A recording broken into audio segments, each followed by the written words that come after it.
I've always been fascinated by antique shops, drawn to the enigmatic histories that old items carry. One rainy afternoon, I stumbled upon a small, seemingly forgotten store tucked away in a narrow alley. Its sign bore the name Curio Obscura, and curiosity got the best of me. As the old-fashioned bell chimed upon my entry, I was greeted by the scent of musty wood and aged leather. The shop was cluttered, filled with relics of the past. One peculiar item caught my eye, a porcelain doll in an antique crib, adorned with lace and frills.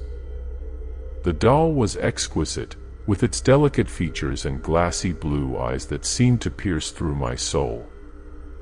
It was a baby doll, a rare find, and its craftsmanship was remarkable. The elderly shopkeeper noticed my fascination and offered a cryptic smile. "Ah, that doll is a special one, with a story steeped in mystery," he said in a hushed tone. "A collector sold it to me years ago, speaking of strange occurrences whenever it was around." Intrigued, I purchased the doll and carefully carried it home, feeling a peculiar sense of unease. That night, as I lay in bed, I heard soft giggling emanating from the doll's direction.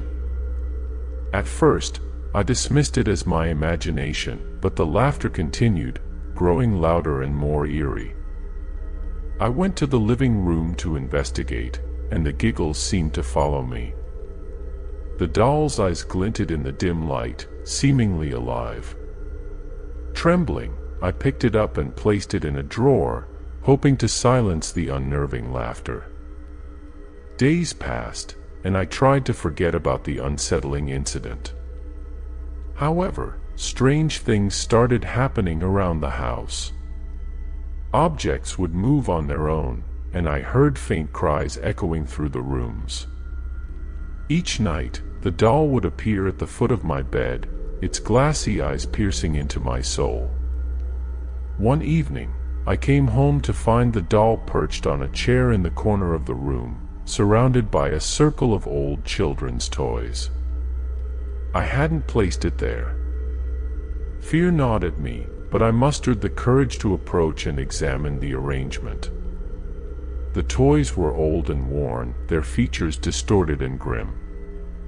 Suddenly, the doll's eyes glowed with an eerie light, and the toys began to move, their joints creaking as if brought to life by some unseen force.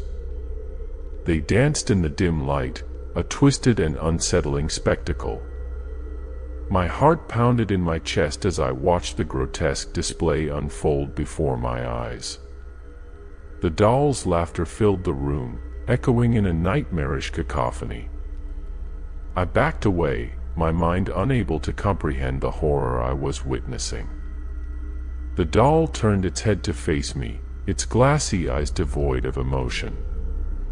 It spoke in a soft, haunting voice, sending shivers down my spine. "Join us," it whispered, the words etching themselves into my mind. In a panic, I grabbed the doll and rushed outside, my breath ragged and my heart racing. I decided to dispose of it, to rid myself of the malevolent presence it seemed to possess. I threw the doll into a nearby dumpster and walked away, hoping to put the nightmare behind me. Days turned into weeks, and the haunting memories began to fade. But one night, as I lay in bed, I heard a familiar, chilling giggle. My blood ran cold as I turned to see the doll, sitting at the edge of my bed, its glassy eyes fixed on me. It had returned. I tried to escape, but the room seemed to warp and twist, trapping me in a nightmarish reality.